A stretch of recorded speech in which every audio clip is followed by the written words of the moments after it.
Hello, నమస్తే. ఇవాళ అంతర్జాతీయ కార్మిక దినోత్సవం, మేడే. ఒకప్పుడు మేడే అంటే 8 గంటల పనిదినం, ఆ తర్వాత 8 గంటల విశ్రాంతి, 8 గంటల కుటుంబంతో గడిపే టైము, ఇట్లా రకరకాల నిర్వచనాలు ఉన్నాయి. ఈవేళ ఆ అర్థం మారిపోయింది. మేడేకి ఈవేళ అసలు ఎంత ప్రాధాన్యత ఉంది, ఏంటి? ఈవేళ ఉన్న సమాజంలో కార్మికులు ఫ్యాక్టరీలు నడిపిస్తున్నారా, లేదా అలారిథమ్స్ లేదా అట్లాంటి యాప్స్ సంస్థలు నడిపిస్తున్నాయా అనేది ఇవాళ ప్రధానమైన చర్చనీయాంశంగా ఉంది. ఈ నేపథ్యంలో ఇవాళ ఎక్కడ ఫ్యాక్టరీల సైరన్లు కానీ, లేకపోతే సైరన్ల మూతలు కానీ ఇట్లాంటివి వినిపడే పరిస్థితి కూడా ఏమీ లేదు. ఈ నేపథ్యంలో ఏఐ కూడా వచ్చింది. ఏఐ వచ్చిన తర్వాత కార్మిక వర్గానికి సంబంధించిన నిర్వచనం కూడా మారిపోయింది. అదే సమయంలో ఇప్పుడు వస్తున్న పెను సవాళ్ళు, కార్మికులు చికాగోలో రక్తం సాధించుకున్న 8 గంటల పనిదినం కూడా ఇవాళ ఎందుకు కొరకాకుండా పోయింది? ఈ నేపథ్యంలో మారుతున్న కార్మిక వర్గం, సవాళ్లు, ముందు పరిష్కారాలు అనే దాని మీద ఇవాళ మనతో చర్చించడం కోసం ప్రధానంగా 3 వ్యక్తులు మన స్టూడియోలో ఉన్నారు. వారిలో శ్రీ శరత్ గారు, ఆయన ప్రధానంగా Visakhapatnam steel plant workers union చూస్తారు. అలానే గిగ్ వర్కర్స్ పైన, అంతర్జాతీయ కార్మికోద్యమాల పైన శరత్ గారికి చాలా అవగాహన ఉంది. వారికి స్వాగతం. ఆ తర్వాత ఏఐటియుసి రాష్ట్ర అధ్యక్షులు, ఇటీవలే కొత్తగా ఎన్నికైన రవీంద్ర గారు మనతో ఉన్నారు. ఆయన సుదీర్ఘకాలం ఈ ట్రేడ్ యూనియన్ ఉద్యమంలో పనిచేస్తున్నవారు. అలాగే ఈ దేశంలో పుట్టిన తొలి ఏఐటియుసి కార్మిక సంఘానికి అధ్యక్షులుగా ఉన్నారు. వారికి స్వాగతం. ఆ తర్వాత మాతో పాటు ప్రధానంగా కార్మికోద్యమంతో పాటు జర్నలిస్టు ఉద్యమంలో సుదీర్ఘకాలం పనిచేసి ఇప్పటికి కూడా ఆంధ్రప్రదేశ్ వర్కింగ్ జర్నలిస్టుల ఫెడరేషన్ ప్రధాన కార్యదర్శిగా ఉన్న జి ఆంజనేయులు గారు ఉన్నారు. వారికి కార్మిక వర్గం పట్ల, కార్మికోద్యమం పట్ల, అలానే అంతర్జాతీయ పరిణామాల పట్ల అవగాహన ఉంది. వారికి కూడా స్వాగతం చెప్తూ, మీ అందరికీ ముందుగా మేడే శుభాకాంక్షలు సార్. అలానే కార్మిక వర్గానికి కూడా మేడే శుభాకాంక్షలు. చర్చని రవీంద్ర గారితో మొదలెడదాం. రవీంద్ర గారు, నేను మిమ్మల్ని అడగాలనుకుంటుంది ఏంటంటే, సాంప్రదాయ కార్మిక సంఘాలు, వాటి దృక్పథం, అలానే ప్రస్తుతం వస్తున్న పారిశ్రామిక విధానాలు, వీటిని మీలాంటి సీనియర్ నాయకులు, అలానే సుదీర్ఘకాలంగా పుట్టిన ఏఐటిసి లాంటి వాళ్ళు ఎలా అర్థం చేసుకుంటున్నారు? నూతన సవాళ్ళు అనేటటువంటిది వాస్తవం. ఎందుకంటే కార్మిక వర్గ పోరాటాల చరిత్ర 100 సంవత్సరాల పోరాట చరిత్ర. 1926లో కార్మిక వర్గానికి మొట్టమొదటిసారిగా 1926లో ట్రేడ్ యూనియన్ యాక్ట్ అమల్లోకి వచ్చింది. అప్పుడు బ్రిటిష్ ప్రభుత్వం అధికారంలో ఉంది. భారతదేశంలో కార్మిక వర్గం కూడా సమస్యల కోసం పోరాటం చేసే దాంట్లో భాగంగా ప్రధానంగా స్వాతంత్ర పోరాటంలో భాగస్వాములు కావాలనేటటువంటిది. ఆ రోజు బ్రిటిష్ వాళ్ళు పరిపాలన చేస్తున్న బ్రిటిష్ ప్రభుత్వాన్ని పారదోలి దేశంలో బానిస వ్యవస్థకు వ్యతిరేకంగా నిలబడాలనేటటువంటి అంశాలపైన పోరాటం చేస్తూనే 2026లో ట్రేడ్ యూనియన్ యాక్ట్ రావడం జరిగింది. అంటే ఇప్పుడు 1926లో ట్రేడ్ యూనియన్ యాక్ట్ వచ్చింది. ఇప్పుడు 2026లో ఉన్నాం. అంటే దాదాపు 100 years గడిచిపోయింది. ఈ 100 years లో అనేకమైనటువంటి మార్పులు వచ్చినాయి. కానీ ఇప్పుడు ప్రధానమైనటువంటి వచ్చిన మార్పు 100 సంవత్సరాలకి హక్కులకి, రక్షణకి, 10 గంటలకి, మేడే స్ఫూర్తి, వాటన్నిటికీ కూడా తీవ్రమైనటువంటి విఘాతం కలిగేటటువంటి అంశాలు నేడు అధికారంలో ఉన్నటువంటి పాలక వర్గాలు తెచ్చి కార్మిక వర్గం ముందు పెట్టడం వల్ల ఈ పెను సవాళ్ళని, అంటే నూతన దృక్పథంతో ఆర్థిక సమస్యల కోసం పోరాటము, మెరుగైన వేతనాల పోరాటము, మెరుగైన పని పరిస్థితుల కోసం పోరాటాలు, మెరుగైనటువంటి 10 గంటల కోసం పోరాటాలు, ఇవన్నీ కూడా పక్కకు పోయి ఇప్పుడు ఉన్నటువంటి అత్యుత్త పోరాటాలు చేయాల్సినటువంటి పరిస్థితి, ఉన్న హక్కుల్ని కాపాడుకోవాల్సిన ఆవశ్యకత ఇప్పుడు పెరిగింది. సమ్మె హక్కులు కాపాడుకోవాల్సిన పరిస్థితి, అదేవిధంగా సంఘం పెట్టుకునేటటువంటి హక్కుల్ని కాపాడుకోవాల్సింది. రక్తం చిందించి 8 గంటల పని విధానం చేస్తే దాన్ని 12 గంటలు పెంచారు, దాన్ని కాపాడుకోవాల్సిన పరిస్థితి. అసలు మొత్తం వ్యవస్థలో మన ఫిక్స్డ్ టర్మ్ ఎంప్లాయ్మెంట్ కు అసలు ఉద్యోగ భద్రత కూడా లేనటువంటి పరిస్థితి. ఇవన్నీ కూడా ముందు ఏ రంగంలో ఎక్కడైతే కార్మిక వర్గం ఉద్యోగులు పనిచేస్తున్నారో వారి యొక్క అస్తిత్వాన్ని, వారు చేస్తున్నటువంటి పనిని, వారు చేస్తున్నటువంటి వృత్తిని, దాన్ని కాపాడుకోవటమే ప్రధానమైనటువంటి లక్ష్యంగా ఇప్పుడు కార్మిక వర్గం పైన ఉంటుంది. దీన్ని స్టడీ చేసినటువంటి వస్తాను. ఓకే, శరత్ మళ్ళా వద్దాం. ఆంజనేయులు గారు, మారుతున్న నిర్వచనాల నేపథ్యంలో మేడేకి ఇంకా ప్రాధాన్యత ఉందని మీరు భావిస్తున్నారా? మేడేకు ఎప్పుడూ ప్రాధాన్యత ఉంటుంది, కానీ ఇప్పుడు వచ్చిన సమస్య ఏమిటంటే మేడేని వేళ మనము స్మరించుకునే దినోత్సవంగా మాత్రమే పరిమితం చేసాం తప్ప దాన్ని అంతకు మించిన ఇది ఏమీ లేదు. కారణం ఏంటంటే ఆ రోజు వాళ్ళు చేసినటువంటి త్యాగాల ఫలితము, ముందు తరాలు ఎలా ఉండాలి అనేది ఆ రోజు వాళ్ళు ఊహించి దానికోసం ఒక స్ట్రగుల్ చేశారు. వాళ్ళు చేసినటువంటి స్ట్రగుల్ వాళ్ళ పని గంటలని కాపాడుకోవడం, లేకుంటే వాళ్ళ పని గంటలు తగ్గించుకోవడం ఒకటే కాదు, తర్వాత వచ్చే కార్మిక వర్గం అంతకంటే బెటర్ లైఫ్ లీడ్ చేయడానికి ఒక బాట వేశారు. అది ఆ రోజు జరిగినటువంటి పోరాటం. మరి ఆ తర్వాత కాలంలో ఆ బాటని ముందుకు తీసుకెళ్తూ కార్మిక వర్గం పోరాటాన్ని కొనసాగించగలిగే పరిస్థితిలో ఉన్నామా లేమా అనేది ఈ స్మరించుకునే దినంగా మనం మేడేని ఇవాళ నిర్వహించుకోవాల్సినటువంటి అవసరం ఉన్నది. కారణం ఏంటంటే ఆ రోజు ఉన్నటువంటి వ్యవస్థ, ఆ రోజు ఉన్నటువంటి యజమానులు, ఇవాళ ఉన్నటువంటి యజమానుల్లో వచ్చినటువంటి తేడా, దానికి తగిన విధంగా మనం పోరాటాలను రూపొందించుకోవడంలో, లేకుంటే ఉద్యమాలను నిర్వహించడంలో, లేకుంటే అంటే ఉద్యమాల్లో సమస్యల మీద విజయాలు సాధించడంలో ఏ మేరకు చేయగలుగుతున్నాము, అలాగే కార్మిక వర్గాన్ని సంసిద్ధం చేయడంలో ఎంత సక్సెస్ అవుతున్నాం అనే దాని మీద ఆధారపడి ఉంటుంది తప్ప మరొకటి కాదు. కాబట్టి దీన్ని వేళ మనం స్మరించుకునే దినంగానే అది పరిమితం అయిపోయింది. ఇదే రొటీన్ గా జరిగే మనం అన్ని పండగల్లాగా ఇది ఒక పండగ అయిపోయింది. అలా పండగకు పరిమితం చేయడం కాకుండా మనం ఈ రోజు తీసుకునే ఒక నిర్ణయము, లేకుంటే ఒక అంటే ఒక ఛాలెంజ్ గా మనం తీసుకొని ఈ సంవత్సరంలో, ఈ 5 ఏళ్లలో, ఈ 10 ఏళ్లలో మనం కార్మిక వర్గానికి సంబంధించి ముందడుగు వేయగలిగితే, ఒక ప్రయత్నం చేయగలిగితే ఇది కొంచెం మనం ముందుకు వెళ్ళగలిగినట్లు. అంటే 8 గంటల పని కోసం వాళ్ళు ఫైట్ చేస్తే ఈవేళ మనం కనీసం 6 గంటల పని సాధించే ప్రయత్నం అన్నా చేద్దాం అనేది ఉండాలి. కానీ అది ఈవేళ అది లేకుండా ఈవేళ కార్మికులు 14 గంటలు 16 గంటలు పని చేస్తున్నటువంటి పరిస్థితి. ఇలా మీరు చెప్పారు గిగ్ వర్కర్స్ అంటే అసలు వాళ్ళకి ఏ చట్టము, ఏ రూలు, ఏ రైము లేదు. ఏదో అంటే పేర్లు మాత్రం చిత్ర విచిత్రంగా ఉంటాయి తప్ప ఏ పరిభాష ఉండదు. కాబట్టి అంటే మనం కొత్త పదాలని సృష్టించి పనిలో పెట్టడం. ఇప్పుడు పనివాడు కానిది ఎవరు? యజమాని తప్ప మిగతా వాళ్ళందరూ పనివాళ్లే. కాబట్టి ఈ పని అందరి జీవితాల్లో అతిపెద్ద మార్పు అంటే వాళ్ళ లైఫ్ స్టైల్లో కంఫర్ట్ లైఫ్ స్టైల్ క్రియేట్ చేయడానికి అవసరమైనటువంటి ప్రయత్నం జరిగితే అది కార్మికోద్యమంలో వేసే ఒక పెద్ద ముందడుగు అవుతుంది తప్ప కేవలం మనం ఆర్థిక ప్రయోజనాలకు పరిమితమై పోరాటం చేస్తాము అని అనుకుంటే అది సరైనది కాదని నాకున్న వ్యక్తిగతమైనటువంటి అభిప్రాయం. ఓకే, శరత్ గారు, ఈవేళ కార్మిక వర్గం రెండుగా చీలిపోయింది. ఒకటి సంఘటిత వర్గం, రెండు అసంఘటిత వర్గం. సంఘటిత వర్గం ఆల్మోస్ట్ వ్యానిష్ అయిపోతా వస్తుంది. 90% కార్మికులు ఈవేళ అసంఘటిత రంగంలోనే ఉన్నారు.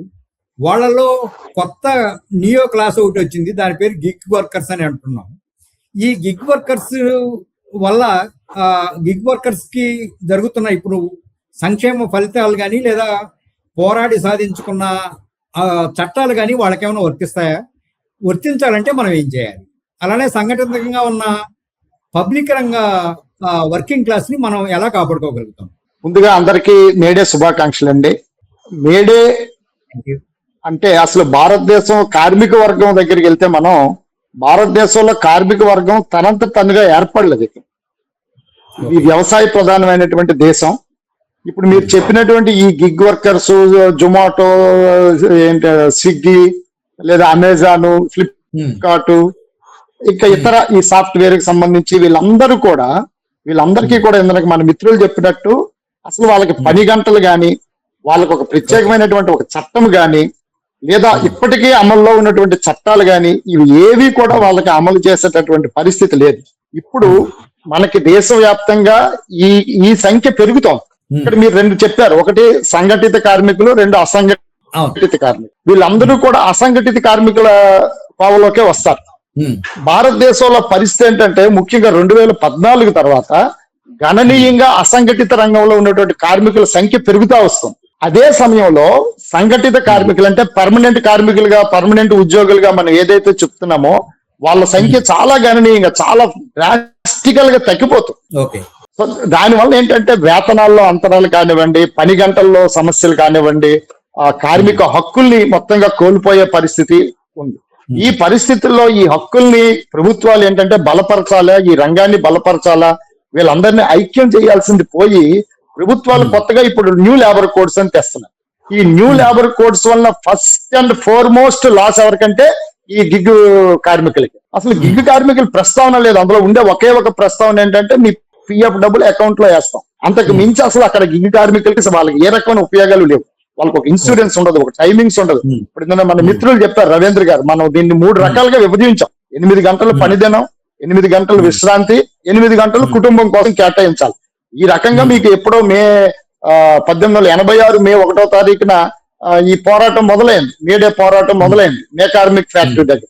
ఆ తర్వాత 4వ తారీఖున హే మార్కెట్ దగ్గర ఘటన, ఇవన్నీ మనకు తెలిసినవే. సో ఈ 100 ఏళ్ల చరిత్రలోంచి మనం వచ్చినటువంటి కార్మిక పోరాటాలన్నింటినీ కట్టగట్టేసి ఒక పక్కన పడేసి వాళ్ళు చెప్తున్న 29 కార్మిక చట్టాలు, ప్రతి ఒక్క చట్టం వెనక ఒక పోరాటం ఉంది. ఈ పోరాటాలన్నింటినీ పక్కన పెట్టేసి 4 లేబర్ కోడ్స్ గా కుదించేసి ఇక్కడ పెట్టేసరికి ఏంటంటే ముఖ్యంగా ఈ అసంఘటిత కార్మిక రంగం అనేది అసలు మనం సంఘటితం చేయలేము. దాన్ని అసంఘటిత కార్మిక రంగాన్ని సంఘటితం చేయాల్సినటువంటి బాధ్యత కార్మిక సంఘాల మీద ఉంది, ముఖ్యంగా పాలకుల మీద ఉంది. గవర్నమెంట్ ఇప్పుడుండే టెక్నాలజీ, ఆధార్ కార్డులు, వీటన్నిటిని చూసి వీళ్ళందరినీ సంఘటితం చేయడం ఎంతసేపు, ఒక వేదిక మీద తీసుకురావడం ఎంతసేపు ప్రభుత్వం తలుచుకుంటే. కానీ వాళ్ళు పని చేయట్లేదు. వాళ్ళ తాలూకు ముఖ్య ఉద్దేశం కార్పొరేట్ల ప్రయోజనాలు కాపాడాలి. Is of doing business, is of doing business పేరుతో ఇదంతా జరుగుతుంది. అది సార్. ఓకే, రవీంద్ర గారు, అంటే ఇప్పుడు ఇందాక ఆంజనేయులు గారు చెప్పారు, ఇప్పుడు శరత్ గారు కూడా చెప్పారు, అసలు కార్మిక సంఘాలు కేవలం ఆర్థిక పరమైన అంశాలకు తప్ప మిగతా వాటి దేని మీద ఫైట్ చేసే తత్వాన్ని కోల్పోయినాయా, లేకపోతే కేవలం ఆర్థిక పరమైన సమస్యలే ప్రధానం అనుకుంటున్నాయా? అసలు వాళ్ళ యాటిట్యూడ్ ఎందుకని మార్పు లేదు? ప్రధానంగా ప్రభుత్వ పాలసీల వల్ల కానీ, లేకపోతే యాజమాన్యం యొక్క వైఖరి కానీ, ఆర్థికంగా ఎప్పుడు కార్మికుడు నిలదొక్కుకోకుండా చేసే ప్రయత్నాలే చేస్తూ ఉంటారు. ఆర్థిక పరమైన ప్రయోజనాల కోసం పోరాటాలు అనేటటువంటి అనివార్యమైంది. ఏ 1 లక్ష రూపాయలు తీసుకున్న ఉద్యోగి కానీ, 2 లక్షల రూపాయలు తీసుకున్న ఉద్యోగి కానీ, లేదా రోజువారీ 26,000 కనీస వేతనం కోసం తీసుకునే కార్మికులు కానీ, లేదా రోజువారీ కూలి తీసుకునే కార్మికులు కానీ, వాళ్ళు పెరుగుతున్న ధరలకు అనుగుణంగా వేతన సవరణ చేయనటువంటిప్పుడు ఈ పెరుగుతున్న ధరలు వస్తున్నటువంటి ఇబ్బందులు ఇక దృష్టిలో పెట్టుకుని ఆర్థికపరమైనటువంటి పోరాటాలు నిరంతరం చేస్తూనే ఉండాలి. చేయకుండా ఏ యజమాని కూడా సమస్య పరిష్కారం చేయడం లేదు. అది మనకు తెలిసినటువంటి సమస్య. ఇప్పుడు ఫర్ ఎగ్జాంపుల్ ప్రభుత్వ ఉద్యోగులు ఉన్నారనుకోండి, 1,10,000 జీతాలు తీసుకున్నారు. టీచర్లు అంతకన్నా 10 రూపాయలు అటు ఇటు వేతనాలు తీసుకుంటున్నారు. గత 2-3 సంవత్సరాల నుంచి కనీసం వేతన సవరణ జరగలేవాడు. వేతన సవరణకు ఒక కమిషన్ అయ్యేలాగపోతుంది ప్రభుత్వం. ఒరిజినల్ వాళ్ళకి రావాల్సినటువంటి పిఏలు, డిఏలు, పిఎఫ్లు, బకాయిలు, రిటైర్డ్ అయినా కూడా రిటైర్డ్ బెనిఫిట్ వాళ్ళు దాచుకున్న డబ్బులు కూడా వాళ్ళకి ఇవ్వనటువంటి పరిస్థితి ఉంది. అదేవిధంగా ప్రైవేట్ యాజమాన్యాల కింద పిఎఫ్ అయితే సరిగా పిఎఫ్ కట్టినటువంటి యాజమాన్యాలు ఉన్నాయి. రోజువారీ కూలీలు నెల దాటితే వాళ్ళకి సరిగా ఇవ్వాల్సినటువంటి వేతనాలు కూడా ఉన్నాయి. ఇటువంటి అన్నిటికీ మరి ఆర్థిక పోరాటం జరగకుండా రావట్లేదు కదా.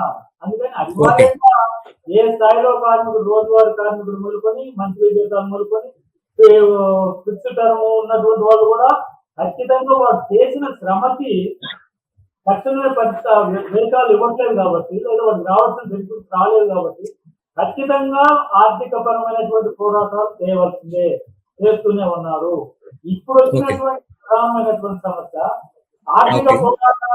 ఆర్థిక పోరాటాలతో పాటు అసలు అస్తిత్వ పోరాటం చేయాల్సి వస్తుంది. ఇప్పుడు అసలు పని గ్యారంటీ లేదు, ఈ పని గ్యారంటీ లేదు, నీకు ఈఎస్ఐ పిఎఫ్ గ్యారంటీ లేదు, ఈ మధ్యలో ఆ పారిశ్రామిక వివాదాల చట్టం ప్రకారం యజమానికి కార్మికుడికి మధ్య ఉండాల్సినటువంటి లేబర్ డిపార్ట్మెంట్ ఈ 4 లేబర్ కోడ్లో నిర్వీర్యమైపోతుంది. నీకు అసలు నీ రక్షణలో ఎవరు లేదు, కార్మికులకి రక్షణగా ఏ వ్యవస్థ లేదు ఇప్పుడు. అది అత్యంత పోరాటంగా పరిగణించేటటువంటి పరిస్థితులు వస్తున్నాయి. చట్టాలుంటేనే చట్టబడిలోనే కొన్ని అంశాలు ఉన్నాయి. ఈ కనీస వేతనాలు అమలు జరపాలని కానీ, ఈఎస్ఐపీఎఫ్ కట్టాలని కానీ, నెలవారీ ఇవ్వాలని కానీ, కానీ ప్రభుత్వ రంగ సంస్థల్లోనే చట్టాన్ని ఉల్లంఘిస్తా ఉన్నాయి, అమలు పరచట్లేదు. మీకు ఆర్థిక పోరాటం చేయకుండా ఏ విధంగా ఉండాలి? అందుకని ఈ రోజు ఆర్థిక పోరాటాలు చేస్తే దానికి తోడు ఇప్పుడు ఈ 4 లేబర్ కోడ్ల వల్ల అస్తిత్వ పని భద్రత, ఉద్యోగ భద్రత, పని గంటలు, అస్తిత్వ పోరాటాన్ని కూడా కార్మిక వర్గం ప్రభుత్వం కావాల్సిందే. ప్రత్యామ్నాయం ఆంజనేయులు గారు, అంటే ట్రేడ్ యూనియన్ లీడర్ల పైన ఒక పెద్ద విమర్శ ఒకటి ఉండింది. ఈ విమర్శ ఇప్పుడున్న కార్మిక వర్గానికి లేదా ఇప్పుడున్న ఎవరెవరైతే నియో వర్కింగ్ క్లాస్ కి ఇప్పుడున్న ట్రేడ్ యూనియన్ లీడర్లు ఎవరు కూడాను వాళ్ళని ఆర్గనైజ్ చేసే తరహాలు కానీ లేదా వాళ్ళకి ఆ స్థాయి కానీ లేదనే విమర్శ ఉంది. దానిలో ఎంత నిజం ఉందంటారు? అది నిజం అని నేను భావించడంలా. ఎందుకంటే రవీంద్ర గారు చెప్పిన దానిలో ఒక పాయింట్ నేను ఖచ్చితంగా యాక్సెప్ట్ చేస్తాను. ఎందుకంటే ఆర్థిక పోరాటాలు అనేవి ప్రధానమైన పోరాటం, అది లేకుండా మిగతావి కుదరదు, అందులో ఏమి సందేహం లేదు. అలాగే ఇప్పుడున్న కార్మిక నాయకులు ఎవరు తక్కువ వాళ్ళు కాదు, చిన్నవాళ్ళు కాదు, శక్తిహీనులు అంతకంటే కాదు. కానీ ఇక్కడ ఇబ్బంది ఎక్కడ వస్తుందంటే ప్రభుత్వంతో వస్తుంది సమస్య, ప్రభుత్వాలతో. ఇక్కడ రాష్ట్రాల్లో ఉన్న ప్రభుత్వాలు కానీ, కేంద్రంలో ఉండే ప్రభుత్వాలు కానీ చట్టాలు రూపొందించడంలో ఉండేటువంటి అవకతవకలు, సమస్యలు, గతంలో ప్రజా జీవితంలోకి వచ్చేటువంటి నాయకులు ఎక్కువ మంది విద్యార్థి దశ నుంచి వచ్చినటువంటి నాయకులు, వాళ్లకు సేవ చేయాలంటే తలంపు లేకుంటే ఆ భావం ఏ రాజకీయ పార్టీతో అనుబంధం ఉన్నప్పటికీ కూడా, ఏ రాజకీయ పార్టీలో వాళ్ళు బాధ్యత తీసుకొని పనిచేస్తున్నా వాళ్లకు ప్రజలకు సేవ చేయాలనేది, ఎంతో కొంత చేయాలనే ఒక తలంపు ఉండేది. ఈవేళ వస్తున్న వాళ్ళల్లో మెజారిటీ పారిశ్రామిక రంగం నుంచి పారిశ్రామిక అధిపతులు, వ్యాపారాలకు ప్రాముఖ్యత వహించే వాళ్ళు, కార్పొరేట్ దిగ్గజాలకు ప్రతినిధులుగా ఉన్న వాళ్ళు, వీళ్ళు రాజకీయాల్లో ప్రధాన పాత్ర వహిస్తున్నారు. వాళ్ళ లక్ష్యము ఆ పారిశ్రామిక రంగానికి లేకుంటే ఆ వ్యవస్థకు అవసరమైనటువంటి లాభాలను సమకూర్చడం తప్ప ప్రజా ప్రయోజనం లక్ష్యం కాకుండా పోయింది. కాబట్టే ఈవేళ ఉన్న కార్మిక చట్టాలను రద్దు చేసినా లేకుంటే 4 కోడ్లు తెచ్చిపెట్టినా ప్రధాన కారణం ఇక్కడ ప్రభుత్వాల నుంచి ఉన్న సమస్య తప్ప ప్రజల్ని ఆర్గనైజ్ చేయడం కాదు. ఆర్గనైజ్ చేయడానికి ఆర్థిక పోరాటాలను మించినటువంటి పోరాటం మనకు ఉన్నది. ఖచ్చితంగా ఆర్థిక పోరాటాల ద్వారానే జనాన్ని సంఘటితం చేయడం, కార్మిక రంగాన్ని మరింతగా సంఘటితం చేయడానికి అవకాశం ఉంటుంది. అయితే ఇక్కడ నేను ప్రింట్ మీడియా అంటే ఒక మీడియా రంగంలో పనిచేశాను కాబట్టి మీడియాకు సంబంధించిన ఒక ఉదాహరణ గట్టిగా చెప్పగలను. మీడియాలో ఒక 30-40 ఏళ్ల కాలంలో వచ్చినటువంటి మార్పులు అంటే సైంటిఫిక్ డెవలప్మెంట్, మీరు చెప్పిన ఏఐ అనుకోండి, మరొకటి అనుకోండి, సైంటిఫిక్ డెవలప్మెంట్, కంప్యూటర్స్ దగ్గర నుంచి వీటన్నిటి రంగ ప్రవేశంతో మీడియాలో ఎక్కడి నుంచి ఎక్కడికి మారిపోయింది. లెడ్ కంపోజింగ్ దగ్గర నుంచి ఈవేళ కూర్చొని మాట్లాడితే వాయిస్ తోనే రికార్డ్ అయ్యేటువంటి, ప్రింట్ కు వెళ్ళగలిగేటువంటి కెపాసిటీ ఉన్నటువంటి పరిస్థితి ఇవాళ వచ్చింది. మరి దానికి అనుగుణంగా కార్మిక రంగాన్ని లేకపోతే అందులో పనిచేసే జర్నలిస్టులు కానీ, నాన్ జర్నలిస్టులు కానీ మరి దానికి తగిన వేతనాలు ఇవ్వడమో లేకుంటే సదుపాయాలు క్రియేట్ చేయడమో చేయగలుగుతున్నారంటే అది చేయకపోగా ముందు ఈవేళ 2 ముక్కలు చేశారు, జర్నలిస్టులు, నాన్ జర్నలిస్టులు. జర్నలిస్టులు సమస్యల మీద మాట్లాడితే నాన్ జర్నలిస్టులకు పరిమితమైన వాటి మీద మాట్లాడేటువంటి పరిస్థితి ఉండేది. గతంలో ప్లాంట్ లెవెల్ యూనియన్స్ ఉన్నప్పుడు కలిసి పనిచేసేటువంటి పరిస్థితి ఉన్నది. ప్లాంట్ లెవెల్ యూనియన్ లో జర్నలిస్టులు, నాన్ జర్నలిస్టులు కలిసి ఫైట్ చేసేవాళ్ళు. అప్పుడు వాళ్ళకు బార్గెనింగ్ కెపాసిటీ ఉండేది.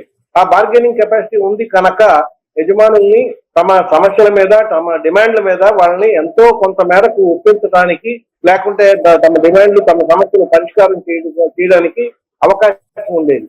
అది వీక్ స్టేజ్ కి వెళ్తే ఈ సమస్య పరిష్కారం కాదు అనుకుంటే అవసరమైతే సమ్మె చేయడానికి కూడా వెనకాడని పరిస్థితి.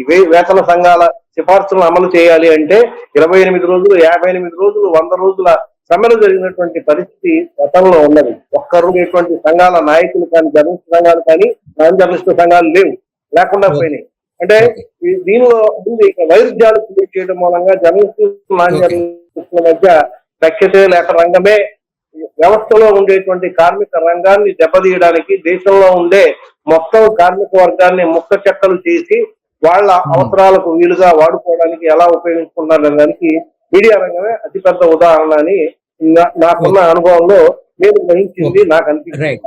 కాబట్టి శరత్ గారు వీళ్ళు నాకు ఒక పెద్ద కార్మిక డౌట్. నాయకుల శరత్ గారు నాకు ఒక డౌట్. అన్ని రోజుల పాటు కొన్ని ఏళ్ల పాటు పోరాడి తెచ్చుకున్న 8 గంటల ప్రజను మనం చూస్తుండగానే పోయింది. అది ఒక కలగా అయిపోయింది. మేడే ఇప్పుడు ఇందాక ఆంజనేయ గారు చెప్పినట్టు ఇవాళ ఒక సంస్మరణ దినోత్సవంగా మారిపోయింది. ఈ నేపథ్యంలో ఒక నయా బానిసత్వం, ఏది 12 నుంచి 14 గంటలు కంప్యూటర్లు ముందేసుకొని లేదా వర్క్ ఫ్రమ్ హోమ్ అని లేదా గిగ్ వర్కర్స్ అని అది అని ఇదని చాలా రకరకాల నిర్వచనాలు వచ్చినాయి. ఈ నేపథ్యంలో అసలు మళ్ళా మనం వర్కింగ్ క్లాస్ ఏమైనా 19వ శతాబ్దం వైపు వెళ్తుందా అనేది ఒక డౌట్. దాన్ని మీరు ఏమంటారు? 19వ శతాబ్దం సనాతన ధర్మం మన పాలకులు చెప్తున్న పాట అదే కదా, వాళ్ళు పాడుతున్న పాట కూడా అదే కదా. మళ్ళీ మనల్ని అటువైపే తీసుకెళ్తారు. మళ్ళీ తిరిగి మనం మరొక స్వాతంత్ర పోరాటం, మరొక కార్మిక పోరాటం చేయాల్సినటువంటి పరిస్థితి భారతదేశంలో సుస్పష్టంగా కనిపిస్తోంది. ఎందుకంటే మనకి ప్రైవేటీకరణ ఎప్పుడైతే మన జీవితాల్లోకి అడుగు పెట్టిందో, మన జీవితాలు ఎప్పుడైతే ప్రైవేటీకరణతో పెనవేసుకుపోతున్నాయో రోజు రోజుకి, మీకు ఇంకా మిగిలింది అదే. మళ్ళీ తిరిగి మనం పోరాటం చేయాలి. ఇవాళ జీతాలు మనం ఫస్ట్ మనం అనుకున్నాం కదా, మీరే అన్నట్టున్నారు, కార్మిక సంఘాలు కేవలం జీతాల కోసమేనా పోరాడుతున్నాయని. కార్మిక సంఘాల పోరాటంలో జీతాలు అనేది ఒక భాగమే కావచ్చు, కానీ ఈవేళ విపరీతమైన శ్రమ దోపిడీ జరుగుతోంది. ప్రపంచ కార్మికులారా ఏకం కండి అనేది ఆనాటి మేడే నినాదం. ఈవేళ మనం ఆ నినాదానికి తగినట్టుగా వెళ్తున్నామా లేననేది మనకు ఒక ప్రశ్నగానే మిగిలిపోయింది. ఈవేళ ప్రైవేట్గా మొత్తం దేశం మొత్తం కార్పొరేట్లకు అప్పచెప్పేస్తున్నారు కదా. దేశం మొత్తం కార్పొరేట్లకు అప్పచెప్పేస్తున్నారు. అడవులు వాళ్ళకే, గనులు వాళ్ళకే, ఫ్యాక్టరీలు వాళ్ళకే, డేటా సెంటర్లు అంటున్నారు. ఇవన్నీ మనల్ని ఎక్కడికి తీసుకెళ్తున్నాయండి? మళ్ళీ మనల్ని గతంలోకే తీసుకెళ్లిపోతున్నాయి. మళ్ళీ తిరిగి 19వ శతాబ్దంలోకి మనం వెళ్ళిపోతున్నాం. ప్రభుత్వాలు, పాలకులు వాళ్ళ పదవులు మినహా. అంటే శరత్ గారు, క్యాపిటలిస్ట్ మోడ్ లో ఇంతకు మించిన డెవలప్మెంట్ ఏముంటుంది అంటారు? అసలు డెవలప్మెంట్ అంటే ఏంటి చెప్పండి? క్యాపిటలిస్ట్ మోడల్ లో డెవలప్మెంట్ అంటే ఏంటి? డెవలప్మెంట్ అంటే కేవలం డేటా సెంటర్లు, గిగ్ సెంటర్లు కాదు కదా.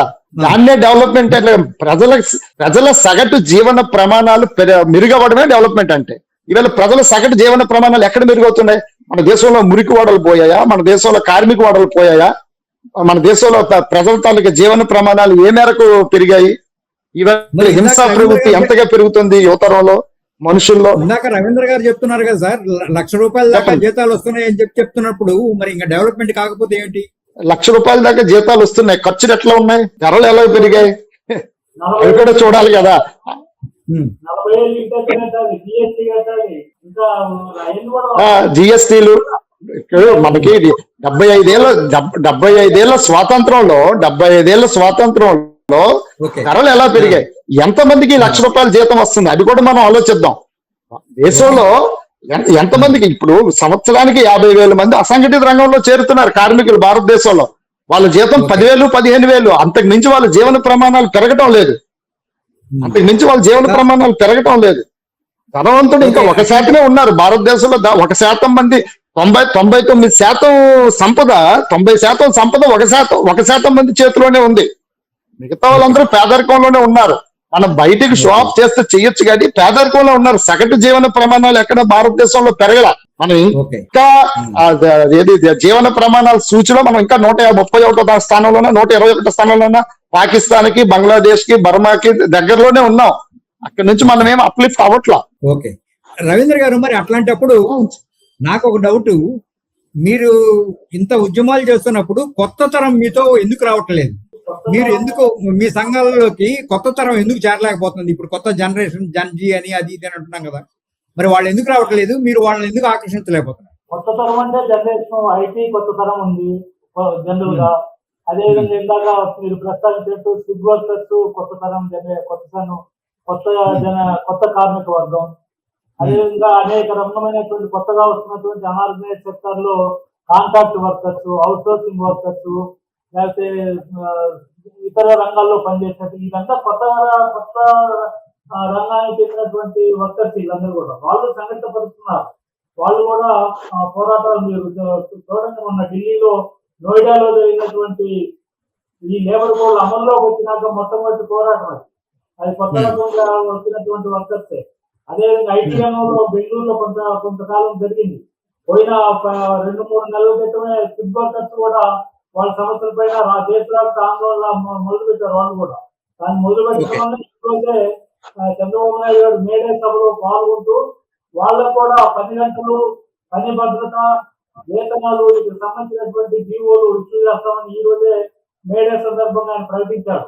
ఇవన్నీ కూడా దీనికి అనుగుణంగా కొత్త తరం వస్తున్న కార్మిక వర్గానికి నాయకత్వం కొత్త పాత అన్ని కలిగితో ఎవరైతే బాధితులు ఉన్నారో ఆ బాధితులైన కార్మిక సంఘాలు అనివార్యంగా శ్రమజీవులు ఎవరైతే శ్రమ ఉత్పత్తి చేస్తున్నారో ఏ తరహాలో ఉత్పత్తి చేసినా ఏ తరహాలో పనిచేసినా ఆ పెట్టుబడిదారు వర్గానికి వ్యతిరేకంగా పనిచేసే శ్రామికులందరూ కూడా ఉత్పత్తిలో భాగస్వాములు అవుతూనే వాళ్ళ హక్కుల రక్షణ కోసం పోరాటాల్లో కూడా భాగస్వాములు అవుతున్నారు. తరతమ భేదాలు ఐక్య పోరాటాలు కూడా చేస్తూ ఉన్నారు. ఆంజనేయులు గారు, పాత పద్ధతుల్లో పోరాటాలు సాగిస్తున్నందువల్ల వర్కర్స్ ట్రేడ్ యూనియన్స్ వైపు రావడం లేదని, కార్పొరేట్ శైలికి చాలా ఎక్కువ మంది అలవాటు పడటం వల్ల ఈ ట్రేడ్ యూనియన్ల పట్ల పెద్దగా విశ్వాసం లేదని అనే విమర్శ కూడా ఉంది. అదే సమయంలో యూనియన్లు తమ రూపురేఖలు మార్చుకోవాల్సిన అవసరం ఉందా లేదా? ఇక్కడ యూనియన్ రూపురేఖలు మార్చుకోవడము లేకపోతే పోరాట పద్ధతుల్లో కొత్త పోరాట పద్ధతులకి ఆలోచన చేయాల్సినటువంటి అవసరం అది నిరంతరంగా ఉంటది. అది ఒక రోజుతో ముగిసిపోయేది కాదు, ఒక పద్ధతి మార్చగానే వచ్చేది కాదు. కానీ బట్ అన్నిటినీ మించి మొట్టమొదట ఉండవలసింది ప్రభుత్వ వైఖరిలో అంటే ప్రజా సంక్షేమం అంటే అందరి ప్రజల సంక్షేమము. ఇదేదో వ్యాపారం చేస్తున్న సంస్థలు లేకుంటే కొద్ది మంది ప్రయోజనము, కొద్ది మంది లాభార్జన కోసం ప్రభుత్వం పనిచేయడం కాదు అనేది ముందు పాలకులు గుర్తించాల్సిన అవసరం ఉన్నది. మొత్తం ప్రజల ప్రయోజనం అంటే ఇప్పుడు సంఘటిత రంగము పెరిగి అసంఘటిత రంగం తగ్గాలి. అలాంటిది అసంఘటిత రంగం పెరిగి సంఘటిత రంగం తగ్గిపోతా ఉన్నది. ఇది ఎక్కడో కాదు, ఆఖరికి ప్రభుత్వ ఉద్యోగాల్లో కూడా ఈ ధోరణి కనిపిస్తా ఉంది.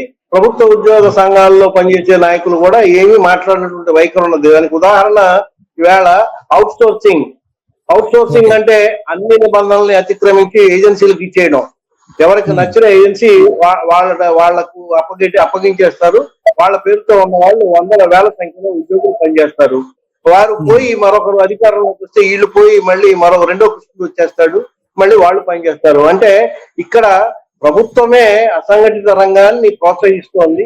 అలాగే ఈ క్వాలిటీ ఆఫ్ వర్క్, ఈజీ అంటే సులువుగా పనిచేయడం అనే పేరుతో చేసేటువంటి ఈ ప్రక్రియ ఇది నష్టం కలిగించేది. ముందు ఉండాల్సింది ప్రభుత్వ యోచన ఉండవలసింది అందరి ప్రజల ప్రయోజనం అంటే ఇందాక శరత్ గారు ఇద్దరు ప్రస్తావించారు. ఏంటంటే ఒకటి ఉపాధి కల్పన అవకాశాలు పెరగాలి. అలాగే ప్రతివాడు అంటే ఆకలితో బాధపడేవాడు ఉండకూడదు. కూడు గూడు గుడ్డ నీడ ఈ మూడిటికి అందరికీ ఉండేటు వీలైనటువంటి పరిస్థితి క్రియేట్ చేసే విధంగా ప్రభుత్వ విధానాల రూపకల్పన ఉండాలి తప్ప అది లేకుండా కుదరదు. అయితే మీరు చెప్పిన ఈ కార్మిక సంఘాల నిర్వహణ వీటిని నిరంతరం ఇప్పటికే శరత్ గారు, రవి గారు ప్రస్తావన చేసిన ఇవి కొత్త రంగాలు వస్తూనే ఉన్నాయి. అయితే వాటిని తట్టుకునే స్థాయిలో ఇవాళ పనిచేయకపోవడానికి కారణము ప్రభుత్వ తోడ్పాటు గతంలో లాగా లేకపోవడం. గతంలో స్వాతంత్రోద్యమ కాలం తరువాత ప్రభుత్వం కార్మిక రంగాన్ని ప్రోత్సహించడానికి లేకుంటే పరిశ్రమలను తీసుకురావడానికి అప్పట్లో వ్యవసాయక విప్లవము, పారిశ్రామిక విప్లవం ఈ రకరకాల పద్ధతుల్లో వాళ్ళు అదే 5 years ప్లాన్, ఒక ల్యాండ్ డెవలప్మెంట్ కోసం చేసిన ప్రాసెస్ లో అన్ని ఒక క్రమ పద్ధతిలో ఎదగాల అనే ప్రయత్నం అప్పుడు జరిగితే ఇవాళ వాటన్నిటికీ మించి భిన్నమైనటువంటి పద్ధతిలో ఇవాళ ఉన్నది. ఎక్కడికక్కడ అంటే ప్రకృతి వనరులను అన్నిటినీ అమ్మేయడం, లేకుంటే మొత్తం వనరులని 1-2 కుటుంబాలకు అప్పచెప్పడం, ఇలాంటి వాటి మూలంగా జరిగేటువంటిది అనర్థం ఎక్కువ. కాబట్టి ప్రభుత్వ విధానాల రూపకల్పనపై మార్పు రాకుండా కేవలం పోరాటాలతోనే సాధ్యపడుతుంది అనేది లేదు. అలాగే పోరాటాలు కూడా ఏ స్థాయి దాకా అంటే మనం చూసాం, 1.5-2 ఏళ్ళు రైతుల పోరాటం జరిగితే తప్ప దాని మీద కొంత కదలిక రాలా. కానీ వాటి అమలు మళ్ళీ ఎక్కడున్నది? ఈవేళ మళ్ళీ దాన్ని రివ్యూ చేసుకోవాల్సిన అవసరం ఉన్నది. మళ్ళీ రైతు సంఘాలు వాళ్ళ సమస్యలు తీరినాయని చెప్పి వాళ్ళు మాట్లాడడంలా ఇంకా మళ్ళీ రోడ్డు మీదకి వచ్చేటువంటి ప్రయత్నం జరుగుతా ఉంది. మరి ఓకే. రైతులకే ఆ పరిస్థితి ఉన్నప్పుడు కార్మికులు అంతకంటే భిన్నంగా లేరు. కాబట్టి ఓకే. దానికి అనుగుణంగా పోరాట రూపం మార్చుకుంటూ మనం ఉద్యమాన్ని నిర్మించుకుంటూ పోవాల్సిందే తప్ప మరొకటి కాదు. అయితే ప్రభుత్వ విధానాల్లో మార్పు రావాలి అంటే ప్రభుత్వాల మీద ఒత్తిడి పెరగాలి, ప్రజల్ని ఆ విధిగా చైతన్యవంతుల్ని చేసే ప్రయత్నం ఉండాలి. ఇప్పుడు కార్మికుల మధ్య లేకుంటే ఉద్యోగుల మధ్య లేకుంటే పని వాళ్ళ మధ్య వైరుధ్యాలు పెంచుతున్నటువంటి వైఖరి నుంచి వాళ్ళని ముందు ఆలోచింప చేయాలి. ఇందాక చెప్పినట్టు ఆర్థిక పోరాటాలతో పాటు దీని మీద ప్రయత్నం కొంచెం ఎక్కువ పెడితే ఆటోమేటిక్ గా ప్రభుత్వాల ఆలోచన కార్మిక వర్గానికి ప్రయోజనం కలిగించేందుకు కూడా పనిచేయాలి.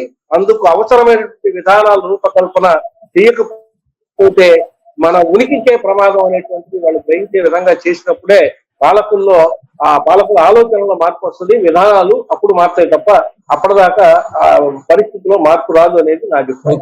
రైట్. శరత్ గారు, కొత్త లేబర్ కోడ్స్ గురించి ఇందాక మీరు ప్రస్తావించారు. కానీ ప్రభుత్వం చెప్తున్న వాదన ప్రకారంగా కొత్త లేబర్ కోడ్స్ మాత్రమే పారిశ్రామికాభివృద్ధికి తోడ్పడతాయి, దీని వల్లనే కార్మిక వర్గ కళ్యాణం జరుగుతుంది అని ప్రభుత్వం ఘంటాపదంగా చెప్తుంది. దాన్ని ఎట్లా కాదంటారు మీరు?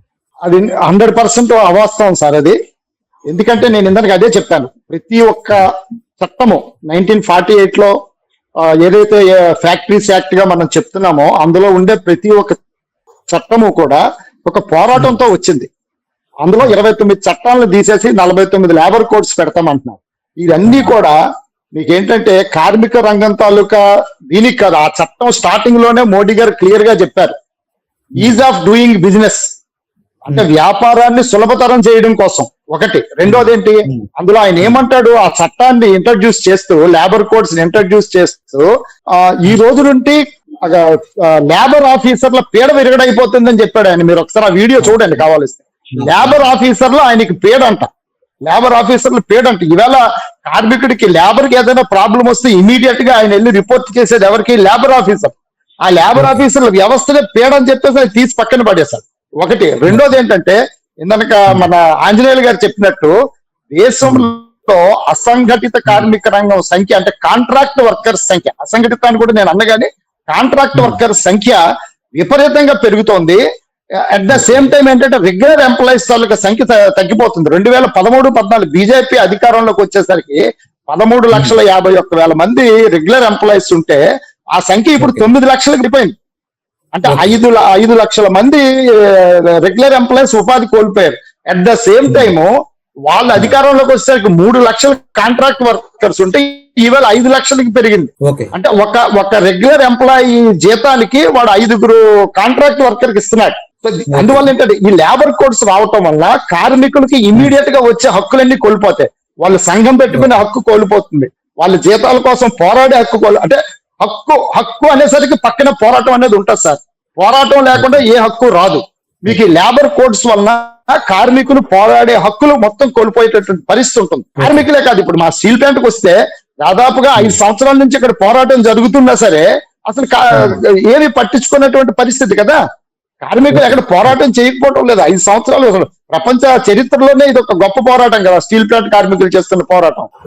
పోరాటాలు చేయకపోవటం లేదు. యాజమాన్యాలు, ప్రభుత్వం యాజమాన్యాలకు ఒత్తాసుగా ఒక స్ట్రాటజీతో కార్మిక వర్గాన్ని, కార్మిక హక్కుల్ని కాలరాస్తూ మీరు కన్నా 19వ శతాబ్దంలోకి మళ్ళీ తిరిగి దేశాన్ని తీసుకుని వెళ్లే ఒక దుర్మార్గమైనటువంటి ప్రయత్నం చేస్తుంది. అట్ ద సేమ్ టైం సంపద సృష్టి అంటే ధనికుల తాలూకా సంపదను సృష్టిస్తున్నారు తప్పించి సాధారణ ప్రజానీకం తాలూకా సంపదలు సృష్టించే వాళ్ళ జీవితాలను కంఫర్ట్ గా చేసే రకంగా మన ప్రభుత్వాల తాలూకా పరిపాలన అయితే కనుక లేదు.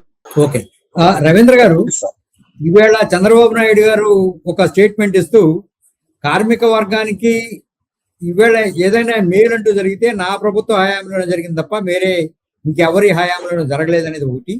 2, కార్మిక వర్గం తన రాజకీయ ఎజెండాని రూపొందించుకోవడంలో కూడా ఫెయిల్ అయిపోయిందన్న సెన్స్ లో మాట్లాడారు. ఏమంటారు దాని మీద మీరేమంటారు? కార్మిక వర్గానికి రాజకీయ ఎజెండా, పాలక వర్గాలు అవలంబిస్తున్నటువంటి కార్మిక వర్గ వ్యతిరేక విధానాల వల్ల రాజకీయ ఎజెండా రూపొందించుకోవాల్సిన పరిస్థితులకి అధికార పార్టీలు కేంద్రంలో ఉన్న నరేంద్ర మోడీ గాని, రాష్ట్రంలో ఉన్న చంద్రబాబు నాయుడు గారు నెట్టబడుతున్నారు. అనివార్యంగా రాజకీయ పోరాటం చేస్తేనే ఈ సమస్యలు పరిష్కారం అయితే అనేటటువంటి స్థితికి ఆ పాలక వర్గాలు అవలంబిస్తున్న విధానాలు కారణమైనవి. ఇప్పుడు మనం కరెక్ట్ గా చెప్పిన విధంగా మరో స్వాతంత్ర పోరాటం చేస్తామో లేదో నాకు తెలియదు, కానీ ఇప్పుడు అణచివేత ఈ 4 లేబర్ కోడ్ల వల్ల సమ్మె చేసే హక్కును కోల్పోయి, సంఘం పెట్టుకునే హక్కును కోల్పోయి, పని భద్రత కోల్పోయి, పని గంటలు పెంచి ఇంకా అనేకమైనటువంటి యాజమాన్యాలకి ఊరికే చేసే విధంగా బానిస వ్యవస్థలు చేసుకుంటున్నటువంటి పాలక వర్గాల విధానాల్ని కార్మికులకు ఏం చేయాలి? ఇన్ని కష్టాలు ఉన్నాయి, మేము పని చేయలేమని, ఈ సమ్మె చేసే హక్కు లేదు కాబట్టి నేను డ్యూటీ చేయలేనని, నాకు సరైన పని పద్ధతి లేదు కాబట్టి నేను మానుకుంటానని ఇవన్నీ అనుకొని మనోవేద చెందితే వాడి కుటుంబం గడవదు, కుటుంబాలు గడవదు, ఇబ్బందులు పాలవుతారు. అందుకని ఇప్పుడు కార్మిక వర్గం మన దేశంలో ఉన్నటువంటి 30-40 కోట్ల మంది ముందున్నటువంటి ఎజెండా రాజకీయ ఎజెండా కాబోతుంది. ఈ పాలక వర్గాల్ని గద్దె నుంచి దించితే తప్ప ఈ కార్మిక వర్గ సమస్యలు పరిష్కారం కావనేటటువంటి ఒక రాజకీయ నినాదం దేశంలో ఉన్నటువంటి అన్ని కార్మిక సంఘాలు, అదేవిధంగా కేంద్ర ట్రేడ్ యూనియన్లు ఒక రాజకీయ నినాదం మొట్టమొదటిసారిగా తీసుకోవడానికి సమాయత్తమవుతున్నాము. ఫర్ ఎగ్జాంపుల్ చెప్పాలంటే పోయిన ఎన్నికల్లో రైతాంగం కార్మిక వర్గం పోరాటాలు చేసిన నేపథ్యంలో దేశాన్ని రక్షించని నరేంద్ర మోడీని గద్దెదించండి, దేశాన్ని రక్షించండి అనేటటువంటి పోరాటం కొంత స్టార్ట్ అయ్యి ఊపందుకునే టైంలో ఎన్నికలు వచ్చాయి. ఆ రాష్ట్రాలు మొత్తం రాజకీయాలకు అతీతంగా నరేంద్ర మోడీని రక్షించండి, దేశాన్ని రక్షించండి ఇదే నినాదంతో అవతల ఎవరు చేస్తారు? ఆంజనేయులు గారికి ఓటేస్తారా, శరత్ ఓటేస్తారా, అమరయ్య గారికి ఓటేస్తారా అనేది నాకు అనవసరం, నరేంద్ర మోడీ ఓటేయద్దు అనేటటువంటి నినాదం కొన్ని రాష్ట్రాలు ఊపందుకొని దానితోటే నరేంద్ర మోడీ స్వతంత్రంగా ఎన్నికల్లో సీట్లు సాధించలేనటువంటి పరిస్థితి వచ్చింది. ఇప్పుడు ఇది ఊపందుకుంటుంది 4 లేబర్ కోడ్లు. కార్మిక వర్గానికి కూడా అర్థమవుతా ఉంది ఈ పాలక వర్గాల విధానాల వల్ల మరి దోపిడీ చేసేటటువంటి కార్పొరేట్ శక్తులకు ఉపయోగపడే 4 లేబర్ కోడ్లు సంపద సృష్టించి కార్మిక వర్గానికి ఉపయోగం లేవు. అందువల్ల వీటిని మనం తొలగించుకోవాలంటే అధికారంలో ఉన్న పార్టీని గద్దెదించాల్సిందే అనేటటువంటి రాజకీయ మార్పు కోసం కూడా స్వాతంత్ర పోరాటం దేశంలో ప్రజలందరూ పాల్గొంటారని ఒక రకం, కానీ కార్మిక వర్గం మాత్రం వాళ్ళ హక్కుల రక్షణ కోసం రాజకీయ నినాదంతో ముందుకు పోబోతున్నారు. రక్షణ కష్టం అది కాబోతుంది. అన్ని కార్మిక సంఘాల ఎజెండా కూడా అదే కాబోతుంది అనేది మా ప్రగాఢమైనటువంటి విశ్వాసం. తద్వారానే కార్మిక వర్గ హక్కులు కాపాడబడతాయి తప్ప వేరే ప్రత్యామ్నాయం లేదు అనేటటువంటి నిర్ణయానికి కార్మిక వర్గం రాబోతుంది. ఆంజనేయులు గారు, చివరిగా ఒక ప్రశ్న, భవిష్యత్ కార్మిక వర్గ సవాళ్లు ఎలా ఉండబోతాయని మనం అంచనా వేయచ్చు? అంటే సవాళ్ళు ప్రతిదీ సవాలే. ఇప్పుడు ఆర్థిక పోరాటము, రోజువారీ జీతం దగ్గర నుంచి మొదలెట్టి సదుపాయాల వరకు సమస్య, ప్రతిదీ సమస్య. నేను అందుకే ఇందాక చెప్పా, ముందు ఉపాధి కల్పన, రెండవది అంటే నిరుద్యోగము, దారిద్ర్యము ఇవి తొలగించడానికి ప్రభుత్వం ఆలోచన చేసే ప్రయత్నం చేయకుండా మేము అవి చేస్తున్నామని మాత్రమే చెప్తున్నారు. కాబట్టి కార్మిక రంగము నిరంతరం కార్మిక రంగం పెరుగుతా ఉంది కదా, ఈ పెరుగుతున్న కార్మికుల్ని అకామిడేట్ చేయడానికి ఏం చేయాలా, వీళ్ళకు ఉపాధి కల్పించడానికి సంపద సృష్టి అంటే ఇందాక శరత్ గారు చెప్పారు, ఇది యజమానులకు కొంతమంది ప్రయోజనం కోసం సంపద సృష్టించడం కాదు, సామాజిక సంపద అభివృద్ధి చెందాలి. సామాజిక సంపద అంటే కొత్త పరిశ్రమలు, ప్రభుత్వం ద్వారా పరిశ్రమలు రావాలి, ప్రభుత్వం ద్వారా కొత్త సంస్థల 6 గంటల పనికి 4 గంటల పనికి వెళ్ళినా కూడా జీవితం సజావుగా సాఫీగా గడిచిపోతుంది అనేటువంటి ఒక నమ్మకం, విశ్వాసం కార్మికుల్లో పెరగడానికి వీలైనటువంటి విధానం ప్రభుత్వం రూపొందించాల. అందుకు వాళ్ళు పనిచేయట్లా. కాబట్టి కార్మిక రంగం చేసే ప్రయత్నము ఏం చేయాలంటే నిరంతరం పోరాటమే, పోరాటం తప్ప మరొక మార్గం లేదు. ఇప్పుడు మాకు చెప్పిందే ఎప్పుడైనాను పోరాడితే పోయేది ఏమి లేదు అని చెప్పిన నినాదం అది ఎప్పుడూ మర్చిపోవాల్సిన అవసరం లేదు. అదేదో పనిచేసే వాళ్ళకంటే బ్లూ కాలర్ వర్కర్స్ కు మాత్రమే వర్తిస్తుంది అని అనుకునే రోజులు పోయినాయి. ఈవేళ పనిచేసే ప్రతి ఒక్కడు బ్లూ కాలర్ వర్కరే, పనిచేసే ప్రతి వాడు పోరాటం చేయవలసిందే, పోరాటం చేసి సాధించుకోవాల్సిందే తప్ప మరొక మార్గం లేదు అనేది నా అభిప్రాయం. ఓకే, శరత్ గారు, కార్మిక వర్గానికి మీరిచ్చే సందేశం ఏమిటి ఈ సందర్భంలో? కార్మిక వర్గానికి సందేశం అంటే ఈవేళ భారతదేశంలో ఉన్నటువంటి పరిస్థితుల్లో కార్మికులు, కర్షకులు, శ్రమజీవులు ఏదైతే మేడే నినాదం ఉందో, ప్రపంచ కార్మికుల ఐక్యత, ప్రపంచ శ్రమజీవులందరూ కూడా ఐక్యమయ్యి పోరాటాలు చేయకపోతే వాళ్ళ తాలూకా దిశానిర్దేశాలు అన్ని కూడా మారిపోయే పరిస్థితి ఉంది. సో దానికోసం ఏంటంటే వామపక్ష, దళిత, మైనారిటీ వీళ్ళందరూ కూడా ఐక్యంగా పోరాడాల్సినటువంటి అవసరం ఉంది. లాల్ శక్తులు, నీల్ శక్తులు వీళ్ళందరూ పోరాడాలి. ముఖ్యంగా ప్రభుత్వాలు తెస్తున్నటువంటి ఈ కొత్త లేబర్ కోడ్లు, కొత్త చట్టాలు వీటన్నిటి పట్ల కూడా కార్మిక వర్గం పోరాడాల్సిన అవసరం ఉంది. ఎప్పుడు కూడా పాలక వర్గాలు శ్రామికుల గురించి ఆలోచిస్తాయని అనుకోవడం చాలా పొరపాటు. ఎన్నికల్లో వాళ్ళు గెలవటం కోసం అంటే ఇప్పుడు ఏంటంటే గవర్నమెంట్, పాలకులకు కూడా ప్రజలకు ఏంటి అవసరం, ప్రజలు ఏం కోరుకుంటున్నారు, ప్రజల అవసరాలు ఏంటనేది పాలకులు వాళ్ళంతటి వాళ్ళుగా రియలైజ్ అయ్యి సమకూర్చే పరిస్థితి లేదు. ప్రతి ఒక్క హక్కు గాని, ప్రతి ఒక్క అవసరం గాని పోరాటం లేకపోతే సాధించే పరిస్థితి అయితే ఈ రోజు భారతదేశంలో కనిపించడం లేదు. కాబట్టి ఇప్పుడున్నటువంటి పరిస్థితుల్లో కార్మికులందరూ కలవాలి. అదే సందర్భంలో కార్మిక సంఘాల పాత్ర కూడా ఖచ్చితంగా పెరిగింది సార్.